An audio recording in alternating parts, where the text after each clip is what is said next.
అర్జున్ మరియు మీరా సరస్సు దగ్గర దొరికిన ఆ పాత తాళం చెవిని తీసుకుని ఇంటికి వచ్చారు. వారు వెంటనే తాతయ్య రవిని కలిసి ఆ తాళం చెవిని చూపించారు. తాతయ్య దాన్ని చూసిన వెంటనే కళ్లలో ఆశ్చర్యం మెరపించింది. ఈ తాళం చెవి నేను చిన్నప్పుడు ఒక కథలో విన్నది అని తాతయ్య నెమ్మదిగా చెప్పారు. అర్జున్ ఆసక్తిగా అడిగాడు, ఏ కథ తాతయ్యా?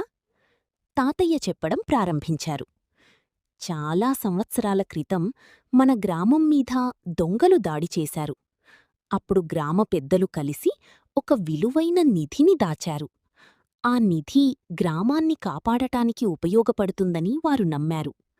ఆ నిధి ఉన్న చోటుకు ఈ తాళంచెవి సంబంధించినది అని చెబుతారు. మీరా ఆశ్చర్యంగా అడిగింది, అంటే నిజంగా నిధి ఉందా తాతయ్యా? తాతయ్య కొంచెం నవ్వుతూ పక్కనున్న పాత పుస్తకాన్ని తీసుకున్నారు. ఆ పుస్తకం చాలా సంవత్సరాల పాతది. ఆయన దాన్ని తెరచినప్పుడు లోపల ఒక చిన్న మడిచిన కాగితం కనిపించింది. ఆ కాగితాన్ని విప్పి చూడగా అది ఒక రహస్య మ్యాప్ అని తెలిసింది. అర్జున్ ఆశ్చర్యపోయాడు.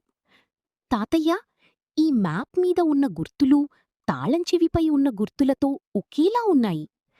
మీరా కూడా ఉత్సాహంగా చెప్పింది, అంటే ఈ మ్యాప్ మనకు ఆ నిధి ఉన్న చోటుకు తీసుకెళ్తుందా? అర్జున్ ధైర్యంగా అన్నాడు, మీరా, మనం ఈ రహస్యం తప్పకుండా కనుగొంటాం.